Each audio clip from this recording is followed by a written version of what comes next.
Hello friends, मैं रेणु कुमारी PTEC Chandwara Muzaffarpur second वर्ष की प्रशिक्षु छात्रा हूँ। मेरा वर्ग क्रमांक 45 है। मेरा सत्र 19-21 विषय S2 है। मुझे असाइनमेंट में क्वेश्चन मिला था, बाल विकास और सीखने में अंतर संबंध, परिचयात्मक समझ, परिपक्वता और सीखना। आइए जानते हैं इसके बारे में। बाल विकास और सीखने में अंतर संबंधों के परिचयात्मक समझ। बाल विकास से संबंध परिवर्तन का होना। बाल विकास में परिवर्तन व्यक्ति में मानसिक, सामाजिक, संवेगात्मक तथा शारीरिक दृष्टि से होने वाले परिवर्तनों को सम्मिलित किया जाता है। बाल विकास की परिभाषा कुछ विद्वानों द्वारा दी गई है, जो निम्न प्रकार है। आइए जानते हैं इसके बारे में। क्रो एंड क्रो के अनुसार बाल विकास मनोविज्ञान की एक शाखा के रूप में विकसित हुआ है। इसके अंतर्गत बालकों के रूप में विकसित हुआ। इसके और उन सभी कारणों का अध्ययन किया जाता है, उनका प्रभाव बालकों के व्यवहार पर पड़ता है। स्किनर के अनुसार विकास केवल अभिवृद्धि तक ही सीमित नहीं है, यह व्यवस्थित तथा समय के साथ परिवर्तन है, जिसमें प्रौढ़ावस्था के लक्ष्य की ओर परिवर्तनों का गतिशील क्रम चलता रहता है, जिसमें विशेषताएं एवं योग्यताएं प्रकट होती रहती है। परिचयात्मक समझ। जब बालक विभिन्न परिवर्तन दशाओं में पदार्थों के विभिन्न गुणों का समायीकरण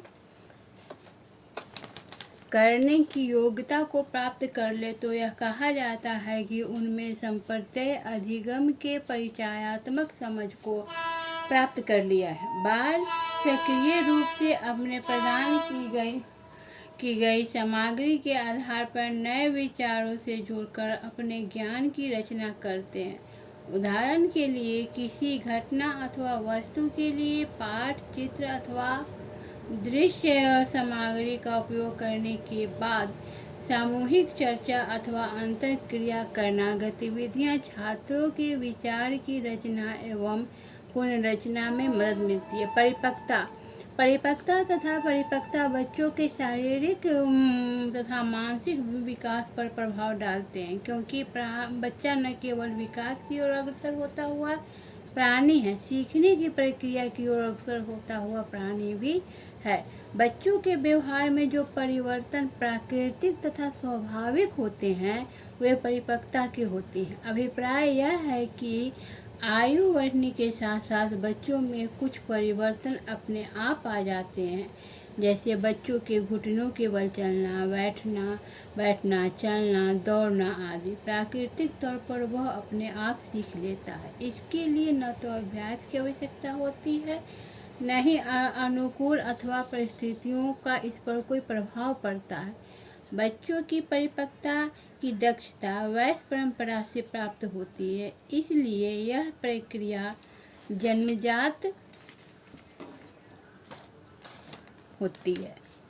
सीखना एक अर्जित प्रक्रिया है। बच्चा अपने जीवन के प्रारंभ से ही सीखना प्रारंभ कर देता है और जीवन पर्यंत सीखता रहता है। शिशुअवस्था से शुरू में बच्चा बिल्कुल असहाय होता है, उसका जीवन दूसरे पर निर्भर रहता है, परंतु धीरे धीरे वह अपने आप को वातावरण के अनुकूल बनाने का प्रयास करता है।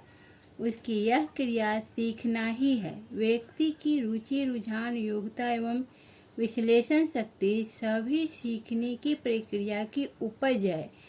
सीखने के लिए अभ्यास आवश्यक है। यदि कोई बच्चा कोई प्रक्रिया सीखने का अभ्यास करता है, तभी उसमें उस प्रक्रिया को करने की योग्यता आती है। प्राकृतिक तौर पर सभी बच्चे स्वयं पढ़ना नहीं सीख जाते।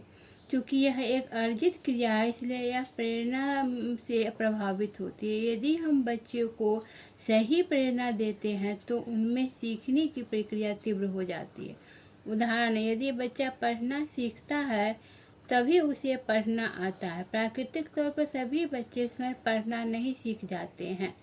निष्कर्ष: जीवन के प्रारंभिक काल में परिपक्वता का कार्य और महत्व अधिक होता है। जैसे जैसे आयु बढ़ती है, सीखने का महत्व बढ़ता जाता है तथा वातावरण का भी बच्चों की सीखने पर प्रभाव स्पष्ट रूप से दिखाई देने लगता है।